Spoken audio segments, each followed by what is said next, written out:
led by Landstank, and I am Ahmedabad. So I would like to very much, warmly welcome all the wonderful panelists who are here today. Uh, Firstly, I would like to welcome Mr. Shekhar Gaikwad from Yashoda. Welcome, Shekhar sir, and I'll request everybody to, when you're there, you briefly introduce yourself so we save time on that. I won't do that routine. Welcome Mr. Anil Sain, he's a professor and faculty of law at Delhi University. I welcome Professor Madhushri Shekhar, who is joining us online. She's at the Tata Institute of Social Science. Also, warm welcome to Chaitanya and Chaitanya Ravi and Prasad Pathak, both very, very good friends and colleagues and teachers at Flame University, who are also a very integral part of this project. And this overall, let's say, narrative and science and knowledge building in terms of what it requires in different levers which are required to make land administration more inclusive.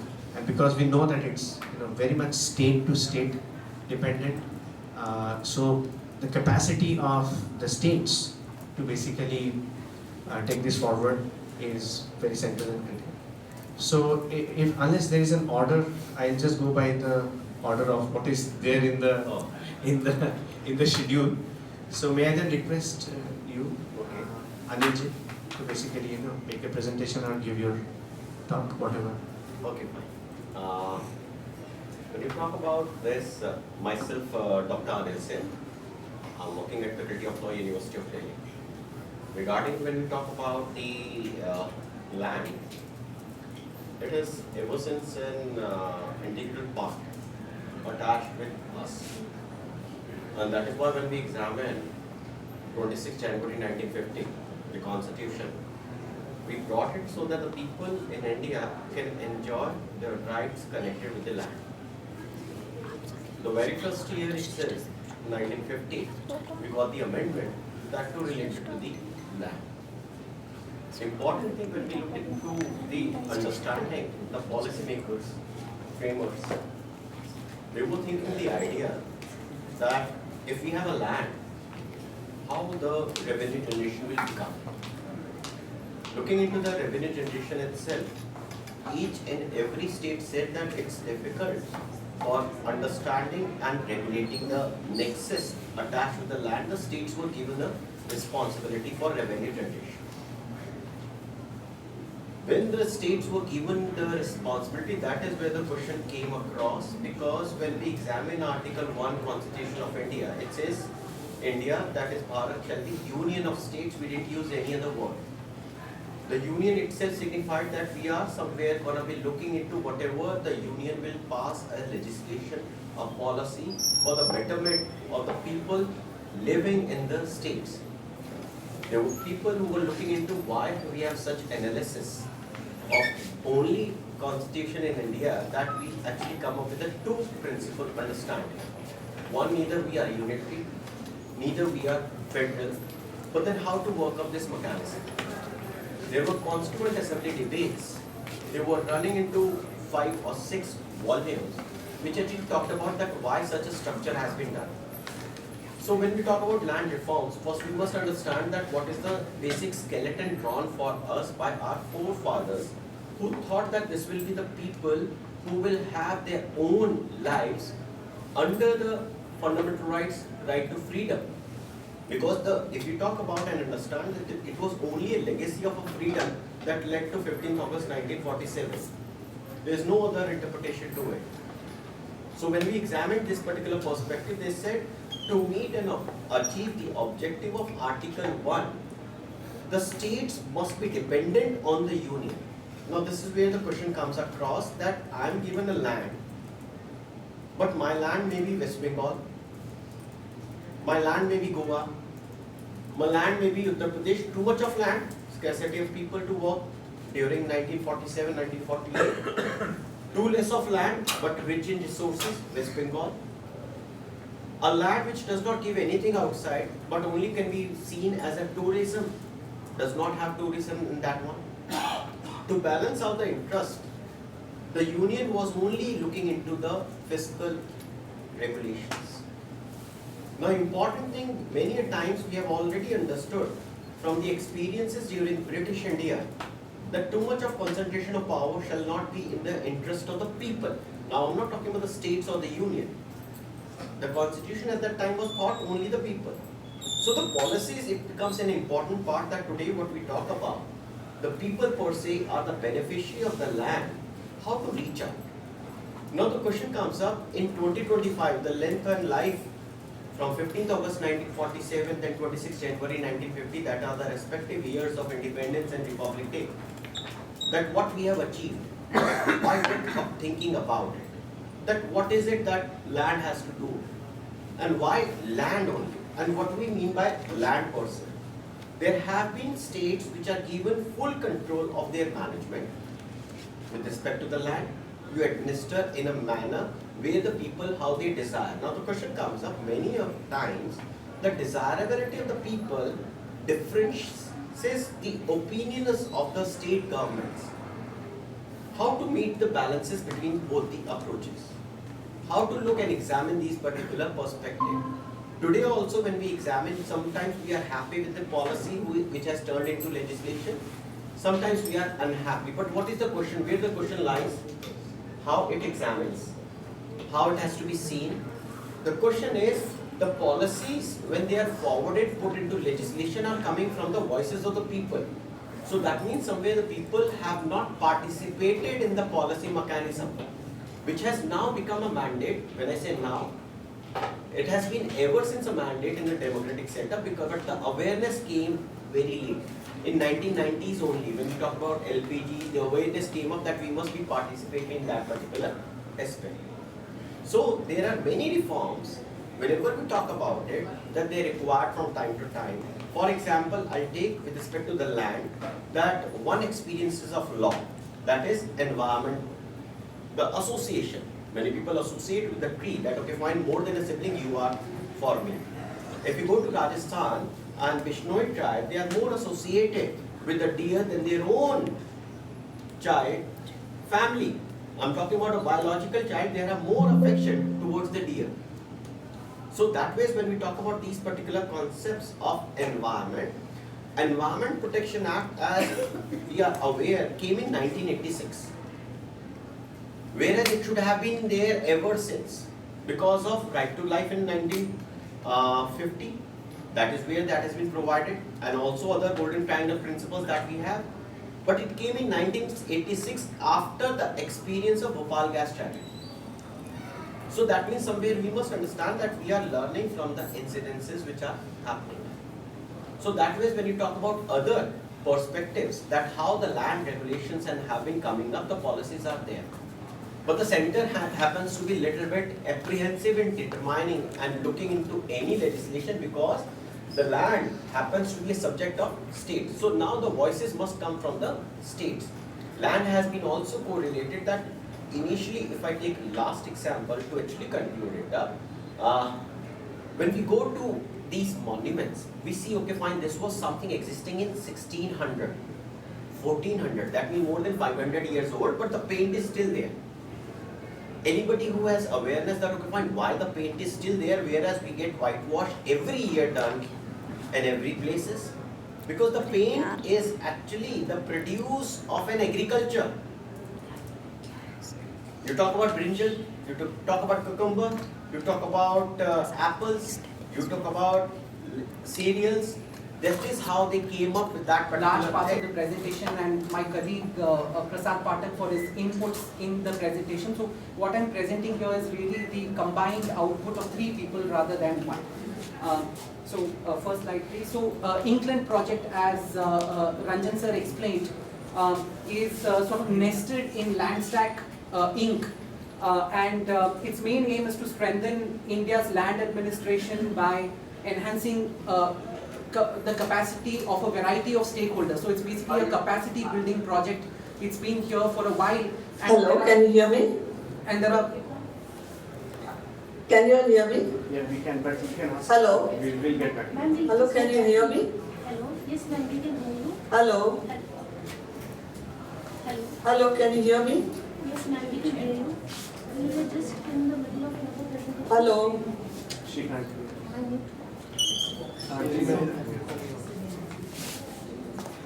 You just talk to her. Hello. Hello, can you hear me?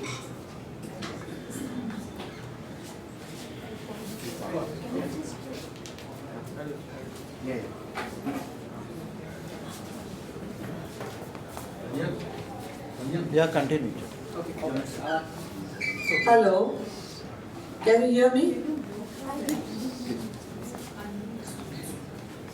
Hello. Just tell her that you are She can't hear us. She can't hear us. You are on mute. Sir, I can't hear anybody. Can you hear me or not? Yes. Please go ahead. Yeah, you can minimize this, na? Go to Google. Hello. Fine. No.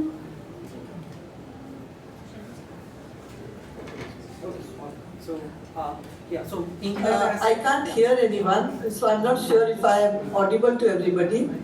Ma'am, we I'm just message. like- We are in the middle of another presentation. We just start your presentation. Hello? Hello, sir, can you hear me?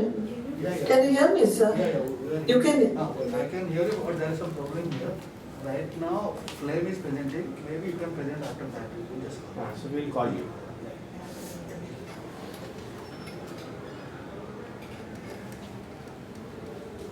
see how it works. Can you present now? Like, that's fine. I can always pick up later. Chair. Chair? Yeah, so yeah. Yeah. Yeah, You no can start your problem. presentation. We are Yeah. explaining Flame.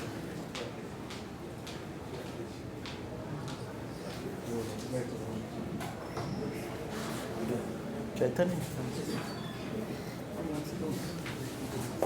You can put up her slides. Can you hear me? Yes, ma'am, we can hear you. We can hear you. You can. If you can hear me, I'm progressing. At the outset, thank you very much for this. Which was, can they hear me? Yeah, we Yes, can. yes, we can. I'm not able to hear anyone. Please excuse me. But if you can hear me, please.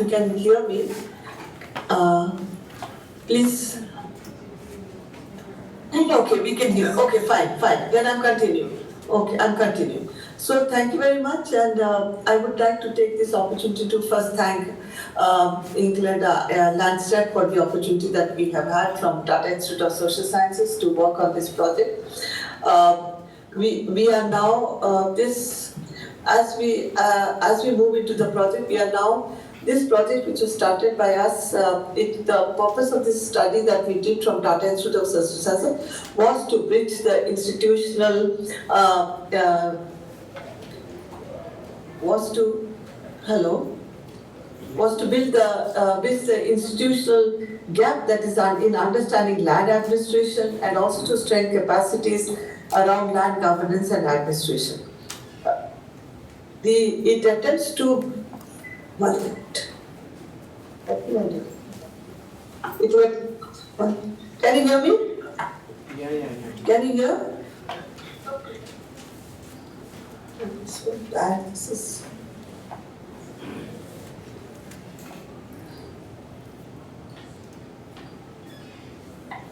Can you hear? Yes, they can hear you. Okay. It attempts to bridge the institutional and knowledge gaps by engaging with government officials and land practitioners. In our part, the work that we have done is it reports the work that we have done at Tata Institute of Social Sciences between December 2024 and October 2025, highlighting the main objectives of the study and what we have achieved so far. As we would like to emphasize that our project that we were doing was aimed to develop a comprehensive understanding of the administrative and governance structure of land in India by taking the case of Maharashtra. It facilitated cross-cultural, as part of this, we attempted to facilitate cross-sectoral dialogue between academic institutions, government departments and practitioners. The purpose was to design and deliver structured capacity building programs for local government administrators. This was one of the deliverables that we were aimed to do, building program. And we, as part of this, we conducted a broad-based research to inform policy and also to develop course material, teaching material for structure for government officials as well as for students and officials. So this was our aim.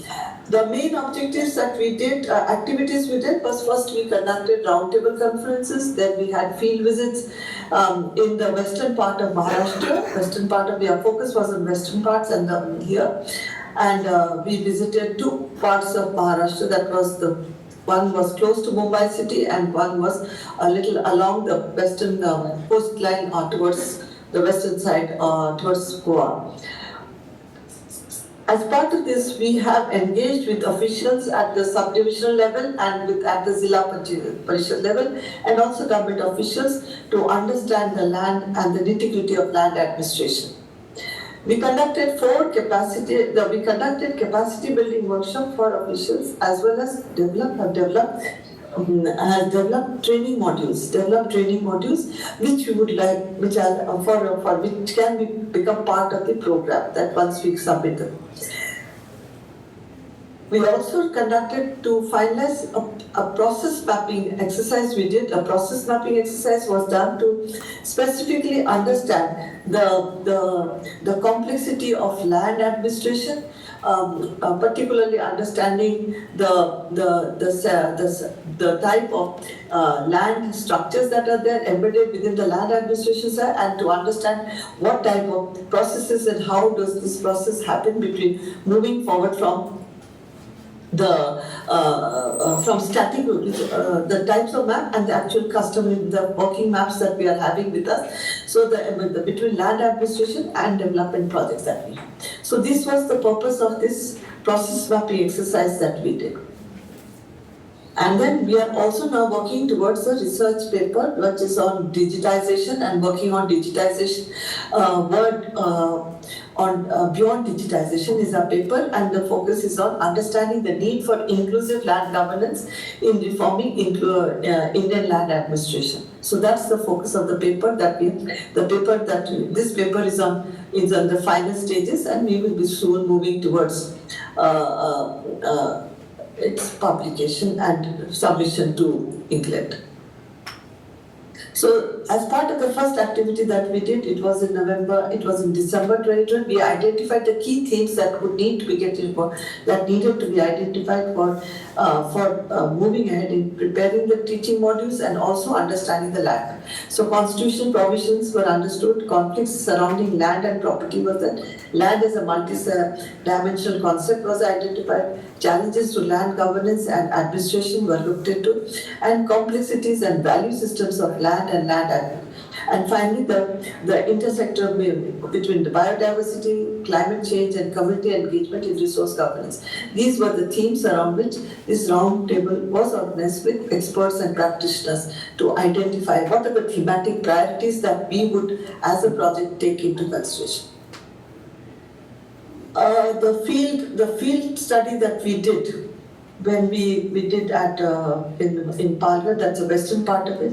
As part of this, the team engaged with the local government institution as well as looked into the land record departments and the revenue department as well as agriculture and forest. The visit also highlighted the need for looking into the critical interdepartmental coordination challenges and also the administrative overlaps and socio-ecological complexities of land management, particularly in tribal and rural contexts.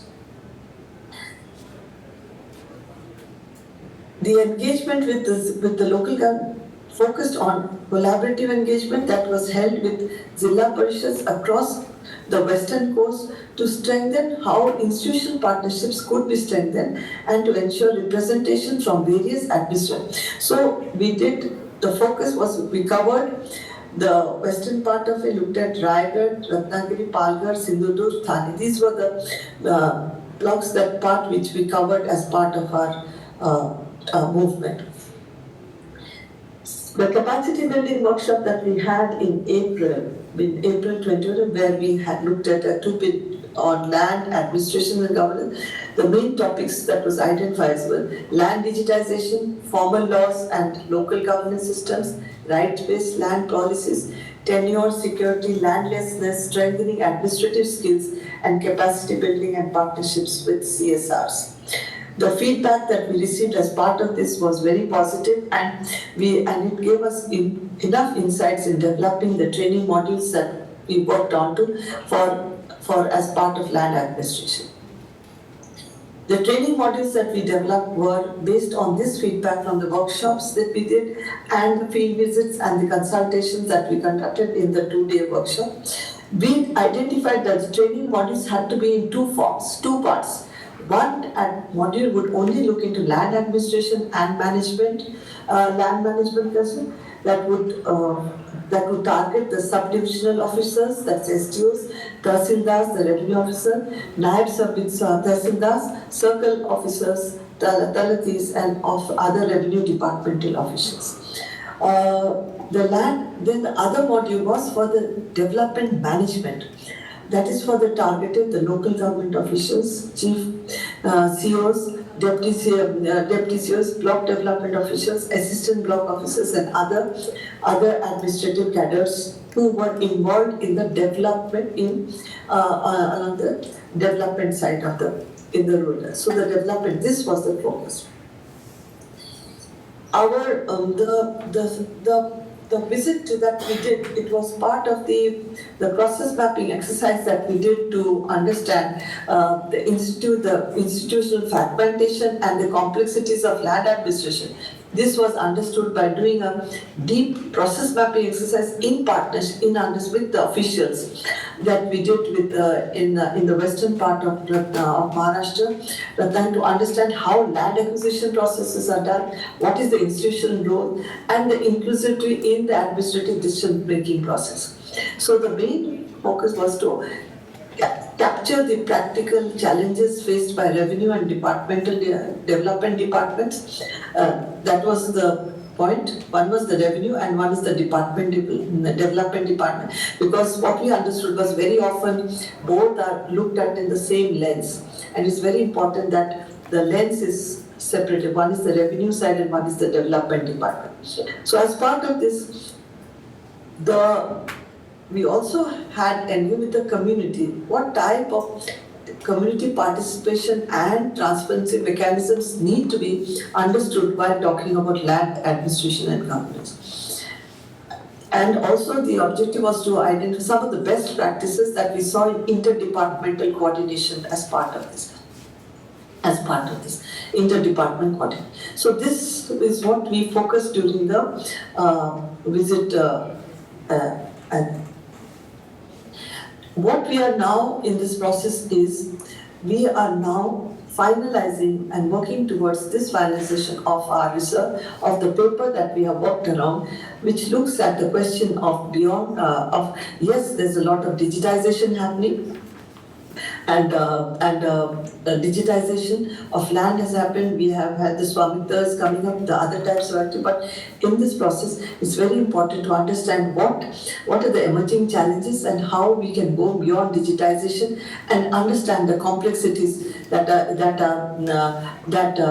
underlie the systemic challenges embedded within India's land administration system.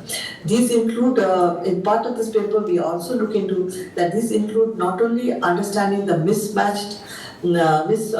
entrenched mismatches between formal and informal land records, that's we call it the formal land records, and the lived territorial realities that are seen at the local level, at the actual operational level, the institutional fragmentation, and the exclusion that can be seen of land and of local and indigenous voices from decision making. So these are the 4 angles that this paper is building up from this, and we are looking at these things. The main thing that the paper argues that we are looking at a condition where we have the formal land records, which is static. Then we have the lived realities of lived territorial realities, not just lived realities, it's the lived territorial realities and the institutional fragmentation that we're seeing around us. So this is where in this context this paper examines how we can move towards a more system of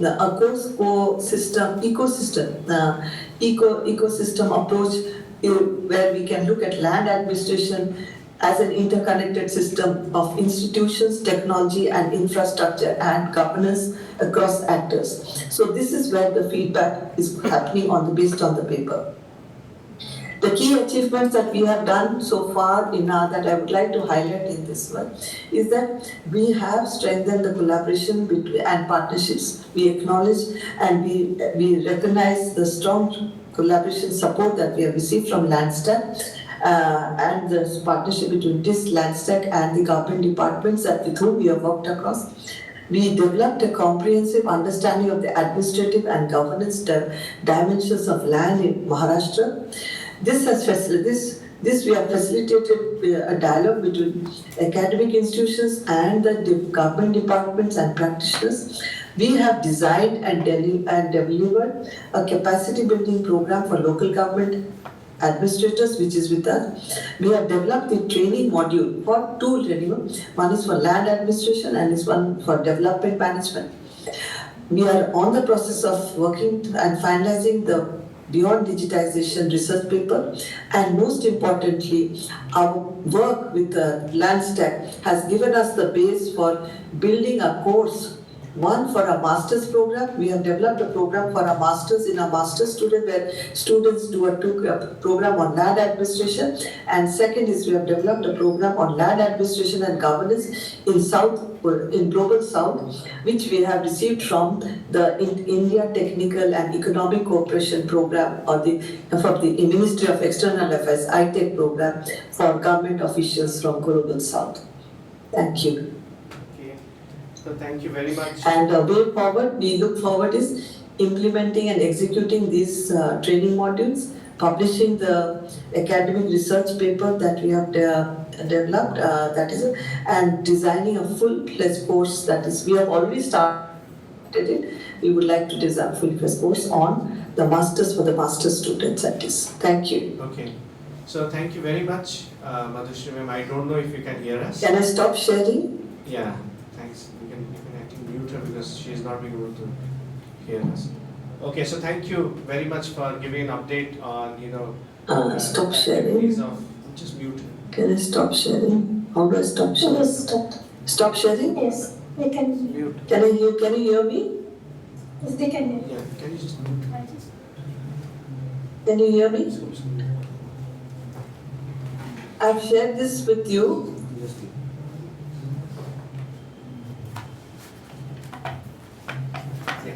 Okay. Thank you very much. I think with the activities of TIS as one of the partners with Landstack, now over to back to Chaitanya, Flame, hearing what has been happening there. So.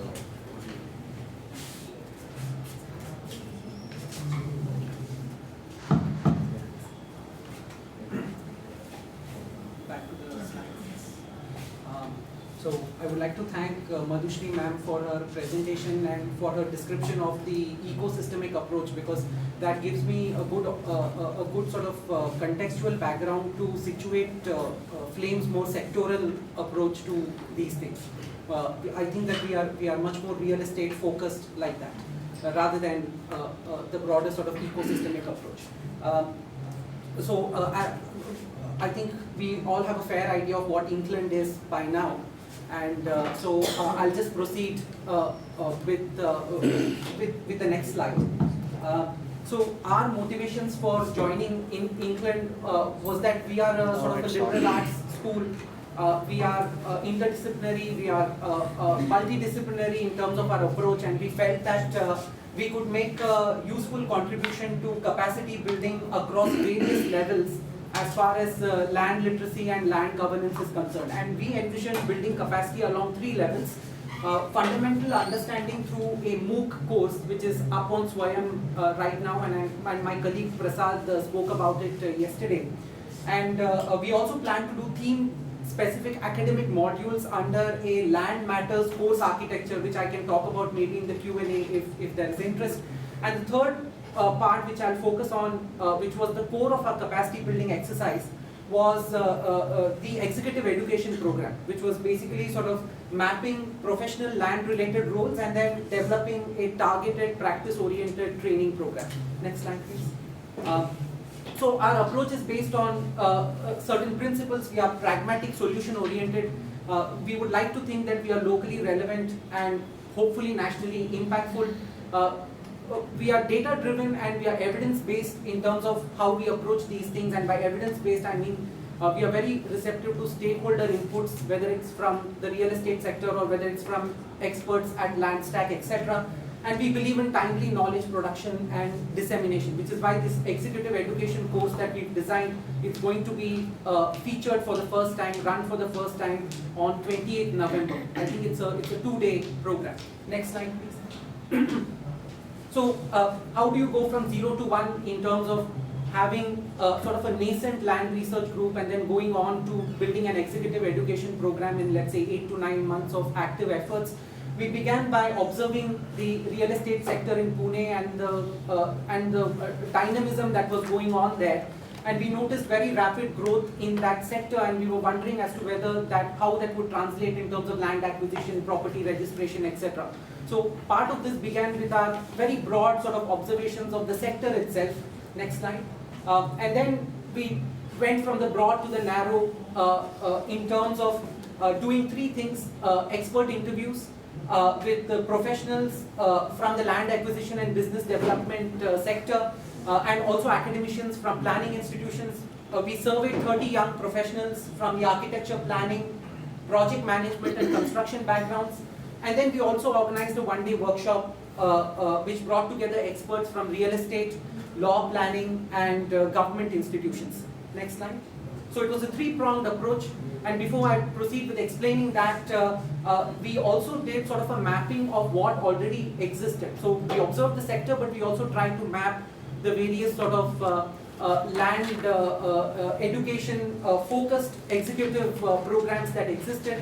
So we looked at what their focus was, what their content was, and what were the lacunae in these programs. What were the areas of opportunity, what were the gaps that our program could maybe fill in for and populate. Next slide. So here's another summary of the programs that we mapped and focused on and looked at their content summary and the various sort of gaps in the program. Next slide.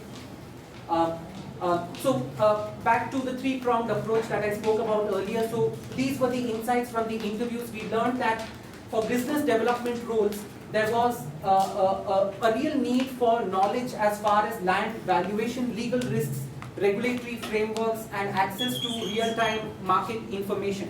And what emerged from our interviews with these various business development experts and academics was that there was a need for foundational knowledge on land, and there was also a need for practical focus on development land management processes. So that was our big learning. And next slide. We also sort of tried to validate what came out in the interviews with the job roles that we were seeing in the business development sector. And it turns out that the insights from the interview were indeed correlating with the skills that were required for business development roles in the real estate sector. So there was also validation in terms of what the job market was requiring for such roles. Next slide. The second part of the 3-pronged approach that we used was the surveys, and so these are the priority areas that came out from the survey of 30 young professionals that we conducted. So particularly noteworthy is the need for knowledge on land documents and title verification, and for knowledge to be imparted on planning frameworks and land potential. Next slide. These were the learning themes that emerged from a systematic analysis of the 30-odd surveys that we conducted. Next slide. And the third part of the 3-pronged approach was the Land Matters Workshop, a 1-day workshop / symposium that we conducted, where experts from diverse areas, planning, public administration, advisory services, and real estate management were assembled. And there was a very sort of dynamic format to the workshop, wherein there was a fireside dialogue, there were master classes, there was a roundtable discussion to try and bring out what are the critical sort of industry gaps, what are the critical knowledge gaps as far as the real estate sector is concerned. Next slide. So here is the itinerary for the workshop that we conducted. Next slide, please. Next. And these were the key gaps that came out from that one-day brainstorming. There was legal ambiguity in land ownership, which is a major sort of bottleneck. There were persistent field challenges in terms of interpreting documents, the key sort of foundational documents. There was a mismatch between land policy reforms and their on-ground application. There was lack of structured training among real estate professionals, and there was limited awareness of how zoning restrictions, timelines, etc. impact land viability. So there were some critical sort of gaps that came out of that one-day workshop. Next. So these were the professional development domains that we identified as learning from that one-day workshop and the insights that emerged from it. Legal and regulatory literacy, analyzing land potential, which includes valuation, compliance knowledge, category, which includes regulatory thresholds, deal structuring and negotiation, and project monetization and financing. Next slide. And so the conclusion, sort of putting all of this together, we identified sort of two verticals along which executive education programs could be designed. One of which is legal literacy, or one might even call it as land literacy, and the other vertical is technical analysis of land potential. And you can see that the insights from the interviews, the surveys, the workshop discussions, combined with our broader observations, have sort of come together in the design of the two verticals. Next slide. And so this is the program proposal that is trying to flesh out these two verticals in a much more detailed, granular fashion. Next slide. After this. Yeah, and so this is the final itinerary for the executive education program. This aligns with vertical 1, which is land literacy or / legal literacy. And so we've tried to sort of, and this is our first time doing it, so obviously there's going to be a lot of learning potential here. But we've tried to do our best with the time that we had. We've tried to bring in various experts over a 3-day period, and we've tried to cover as many aspects as we can regarding the legal aspects of land. And hopefully we are targeting an audience of 30, and hopefully we are able to achieve that audience, which I think would be a decent effort for a first time run of this course. And hopefully the learnings will feed into subsequent iterations of this course, where it will get better, both in terms of design as well as content. Thank you so much. Thank you. Thank you very much, Akali. So, in the interest of time, we will leave questions and comments for the end. I'll now request Shekhar sir to basically present his.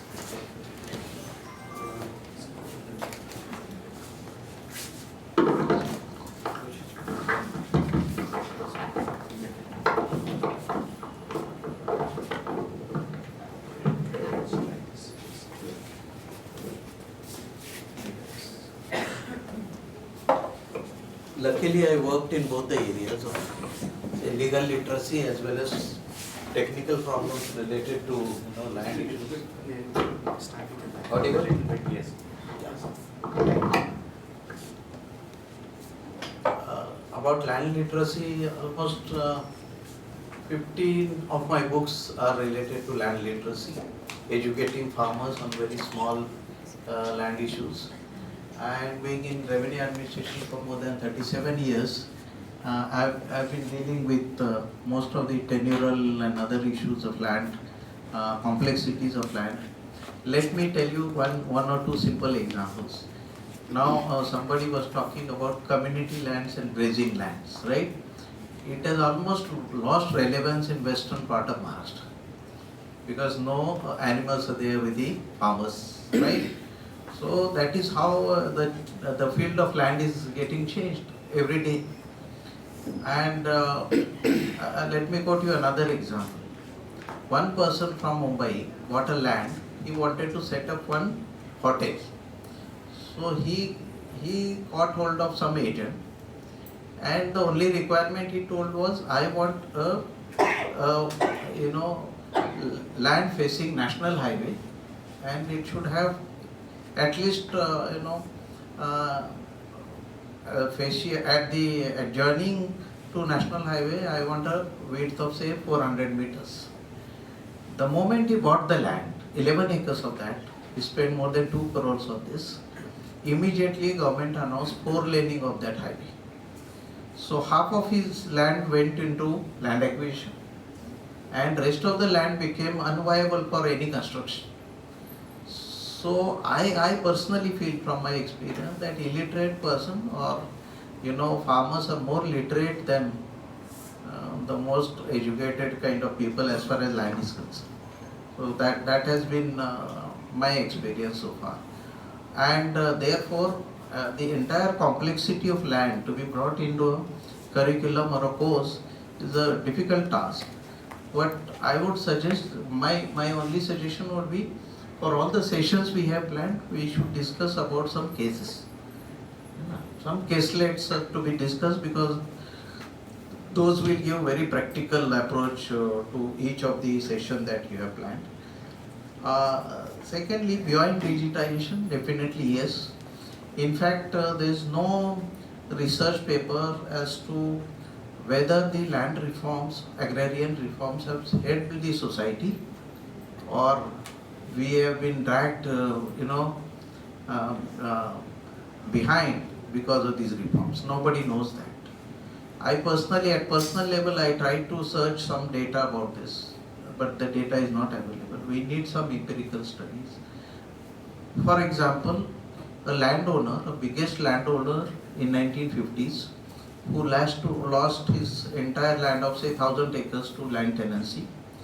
And if I compare the economic situation of tenants vis-a-vis that landlord, one who migrated to Mumbai, and now his son's getting educated in Western some country, and he is way ahead than the tenant who became owner of the land. And that seems to be the picture. So we need some empirical studies to prove such complex land issues, and therefore the course plan is quite good, I hope. I am also advisor to CREDAI for this, and RERA and other land matters with policy making, zoning, etc. Even the zoning approach, one expert talked to me last week. He said the land prices in Maharashtra and Mumbai are higher than anywhere in the world, and for no reason, because land is so ample in India. It should not be that one acre of land should cost you 500 crores in Mumbai, which is not the rate in New York as well as London city. So why should land be so costly? So he wanted to know exactly whether system is responsible for this, or governance is responsible for this, or we have artificially jacked up the prices, and nobody is able to tell on this. So it's a bit complex issue. With urbanization, it is going to be more complex. I will share another example with respect to tribal rights. For example, anyone who is owner of tribal land, even for half day, one day, it becomes a tribal land. Now in typical city like Nasik, where I worked, there was no tribal land in Nasik city 50 years ago. Now half of the land is owned by the tribals. Can you imagine? That tribal, we think that he is only in Nandurbar and Dhulia district. It is no more true. A rich tribal person, if he is builder, he is buying land in Nasik city. Now it has become a tribal land. Now nobody has discussed in this country about such issues. There's tribal land becoming urban land, and are we going to exclude this from Tribal Restoration Act or not? These are very complex issues to be discussed. So whatever we want to preserve, conserve, whether it would be relevant in the long run is the biggest challenge. Economists say that land has no monetary value or economic value unless it changes hands. On the other hand, the farming community is saying you must hold on the land during your lifetime and also pass on to the next generation, which is entirely contrary to what economists think. And that is where this dilemma lies. And therefore, any such academic exercise to have full-fledged course or say professional course on land issues, I think is a very welcome step. And these people have put in a lot of efforts to bring in everybody on board. But area is going to be complex. That is what I want to share. Thank you very much. Okay, now we have 15 minutes or so. So okay, I think it's open to everybody participating here to ask questions. Maybe Anilji will come. Chaitanya, and Jana Doshi madam is there.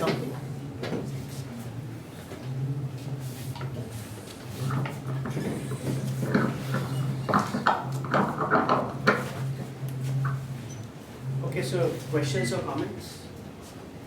Any questions? Yes. Yes. Is there a mic?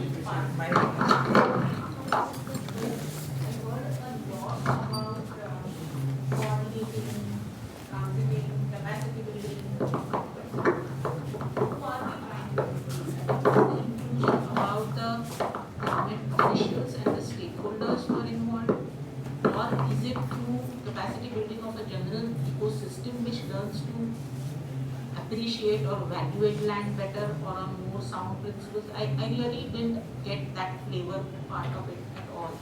And how are we trying to bring in inclusive principles? Mr. Shekhar, you give the example of the tribal, which is very interesting, and I understand those complexities. Now, in negotiating a deal and in my experience in recent land acquisitions, several of the, particularly in tribal areas, they will quickly sell off the land. And you may have a lot of present assets, build a big house, buy a car, right? But these become in some ways dead assets. You have lost your livelihood asset. And that's the biggest loss that can happen to the entire family, which will debilitate them over a period of time. So you may have a whole lot of financial value in your hand, but on the other hand, it is something which doesn't stay here. Right? So is there some education around this? I'm just wondering, what is the inclusion part? In the course itself, have you thought about target group?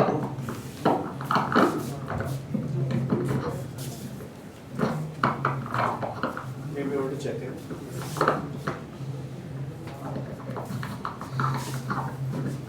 So ma'am, if I understand correctly, your question pertains to the level of alignment of our course content with the principle of inclusion, right? So Because the project is titled Include, right? yes, So what are we trying to include? Who are we trying to include and how? yes. So I think from an educational institution's point of view, especially sort of liberal arts, liberal educational institutions' point of view, we've always sort of believed that the land problem has a surface area to it that is so large that there are any number of angles from which you can start solving for it. And because we wanted to sort of get a handle on the problem, we've adopted, and maybe Prasad will agree with this as well, we've adopted a sectoral focus. We've chosen to focus on alleviating or trying to sort of alleviate some of the challenges for the real estate sector. So is our sort of content currently inclusive in the true sense of the word? I would say that there is still some sort of progress to be made towards that. But this particular sort of program of ours is like a phase one, a sort of a milestone program wherein subsequent milestones will keep getting more ambitious and more expansive in terms of also including groups that are currently not featured as target constituencies of our exact program.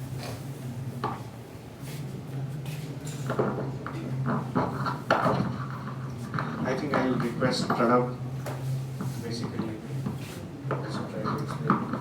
Thanks, Amita Vede ma'am. I think this is the pertinent question. Actually, that's why the whole project, the name is Inclusive Land Administration.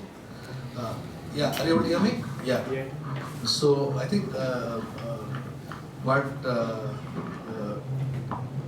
this particular lecture and what Chaitanya tried to respond from his perspective, but let me provide a larger perspective of why this whole project and why all these partners are here.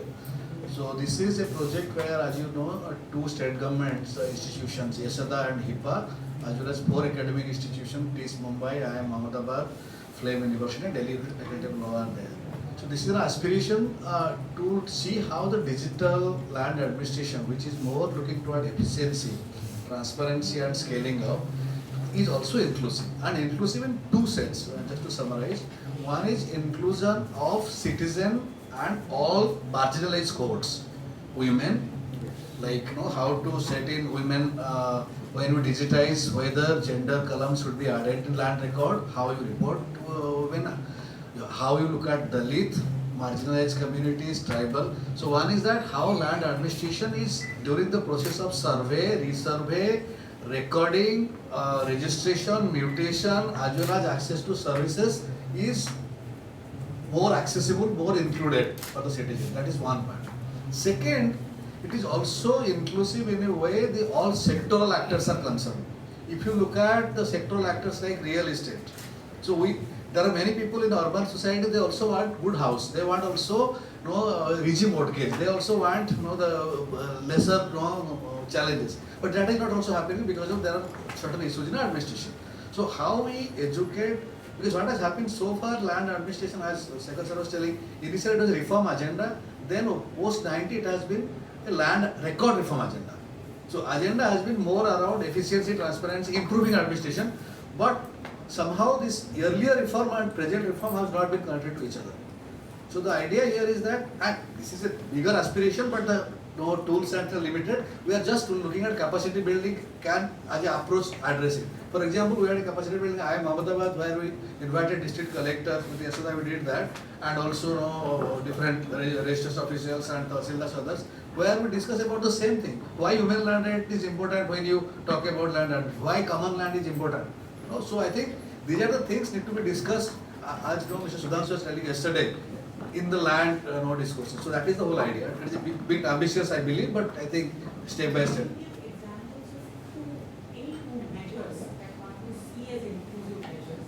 See, what I was telling, for example, how you look at gender in land administration.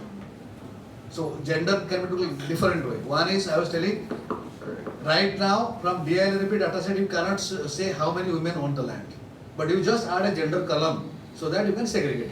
So towards that, how technology can be helpful. Another inclusion I think we discussed in Orissa slum dweller project, where the drone operators are flying drone, they are looking at only rooftops. But the areas which women and others use as bathrooms, other kind of things which are outside, there is no roof, that is not mapped. So can you educate the drone operator that there is also no private common spaces available? So these are the small steps. I can give a lot of examples around that. So how to sensitize and how to bring in those things into the process. Okay, thank you very much. Any other questions? Yes, please.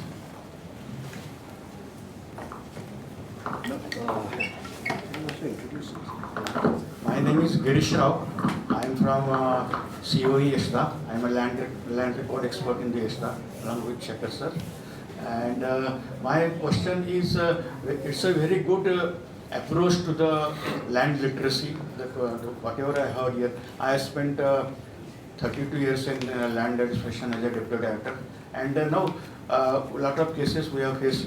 But such type of efforts are amazing and very much creating the impression amongst the officers and land records persons to disseminate the knowledge. Now my question is to all of you, sir, is first course designed, whatever it was, for the real estate persons. But I am speaking from the common man perspective, for which we are working in COE also. So can you design some courses like which are useful for the common person in the race of farmers, or so that land literacy can be increased, or they can be, they know the rules by meets and bounds, etc. But they are not legal expertise, and some basic, if you can educate them and you can develop some models, that will be great helpful, I think. Thank you, sir. Yeah. So sir, at Flame, we are. So at Flame, yesterday I spoke about it in another session, but at Flame we have developed a MOOC platform based program which is called as Land 101, which introduces various things about land governance, and we are trying to build on that, where all the aspects where, let's say, if I want to understand and go on through one portal or any other portal and see my data or somebody else's data, how do I read that? So we're trying to develop that. It's at a nascent stage, but introductory land governance course we have started with, and we hope that it is useful for, around 1900 people have registered so far. Students, working professionals, so half combination of that. And it's very interesting data. So we are also learning who is interested in knowing these kind of things, right? And people from private industries, people from governments, UNDP, some SEZ related people, some smart city corporation people, all of them are looking at that course. So I think we have enough potential, and we're trying to understand where we should go ahead so that it becomes more useful. But I think specifically on farmers training. I mean, your question was more about training farmers and landowners. So do we have any plans for that? Is how do you train farmers to understand their own rights? Yeah, that's right. And so how can they? So any thoughts on this? Very interesting and important question. Thank you very much. This is what I was talking yesterday also. Let me explain this case with the help of one example. In, I guess, 2017 or 18, we were preparing a report for ease of doing businesses for World Bank.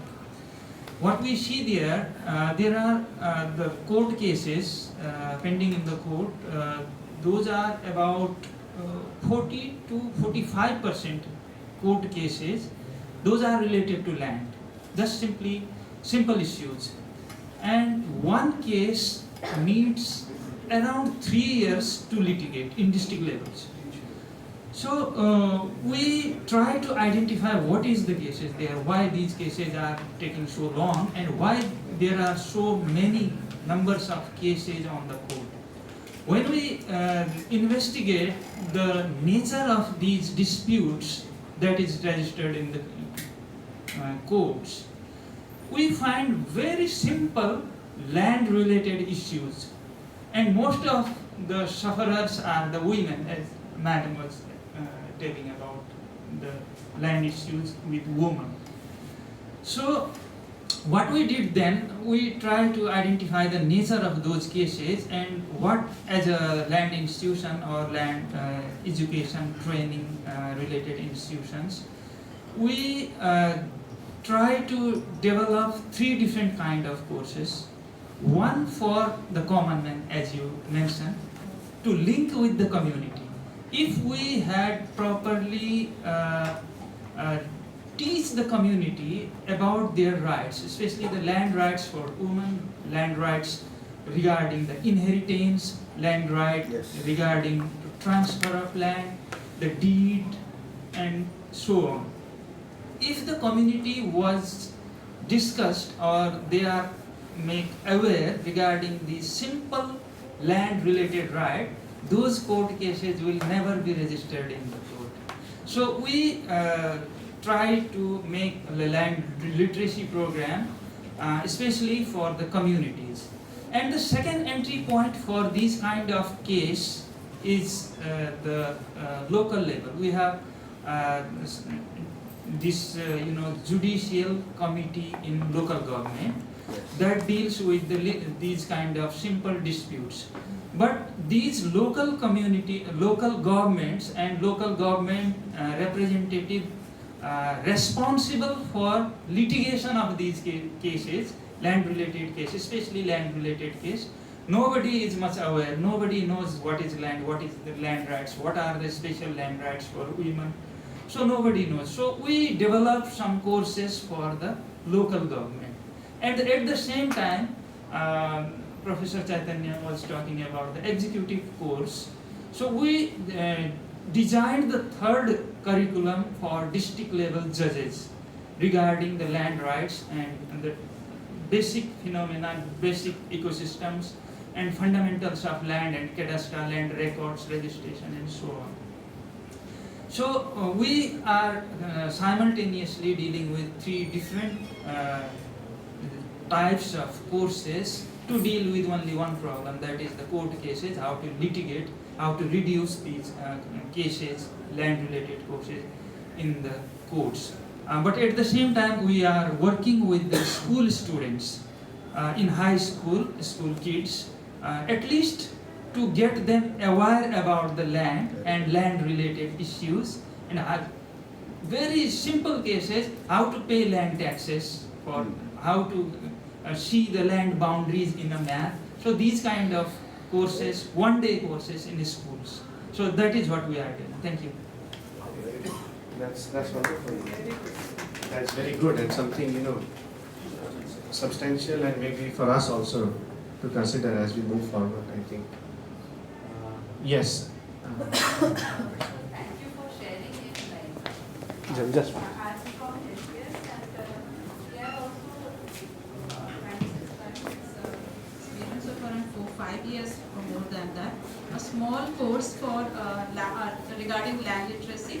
It's called land literacy course, which we are doing in Rajasthan for the community. What you were saying, sir, for the community, for the farmers, and it talks. There's a 4-day session, and last day it's the field visit, and that is being run by one of the retired government revenue officer. He is retired from STM position. So that's really helping. What we have seen, that we have done a small study around it, not a big one, but a small, to analyze what's impacting. So we cover in that course around those understanding the boundary, how is the land measured, and the farmers knowing about their related to the mutation and those pigs, and also covering a 2-day session around the common land aspects. So we would like to really work together, and what you were mentioning, and I didn't participate yesterday in the MOOC session, but Flame University is working around it. So probably that can be a way forward to build the capacities of the communities on these land aspects, land revenue. Thank you very much. Okay, comment? Yes. So I also think for different communities there has to be a different approach, because if you are thinking about farmers, typical academic approach may not really work, and instead of we thinking that they will come to the university and get educated, we'll have to design something where we reach out to them, we being part of their daily lives, and then understand what they really want and then design the program. I think that might be the approach suitable. So what we are doing right now is, I think, showing the limitation of academic approach. So to get to those communities, we'll have to be a little innovative. But I think what is worth appreciating is, like, of course we are talking about the limits, we all seeing the limits, but also that there is tremendous progress and first time thinking in terms of developing courses systematically for at least some of the critical stakeholders, revenue officials, government officials, real estate, what you're doing. But yes, coming down to the farmer level training and awareness is something which we should definitely think of. But I think what Inkland and collaboration with all these different institutions has been able to do is reach out to all the major stakeholders, at least from the governance, and administration side, including students who are going to be part of the decision making tomorrow, young civil servants, like the kind of trainings we have done here at IMA and TACE and FLAME. Is I think a very, very important step which was probably not systematically present or thought about before. So I think I'd really like to thank all of you for leading this initiative. I would really request all of you to continue interacting, giving the team, all of us feedback, like we got a very interesting feedback and some insights from what happens in Nepal, and I think together we'll be able to approach those limits and then think beyond those limits and how we can further upgrade our ability to create more systematic knowledge in the land sector. So thank you very much, everyone again, all the panelists and all the participants for a wonderful session. Thank you. Thank you very much, everyone.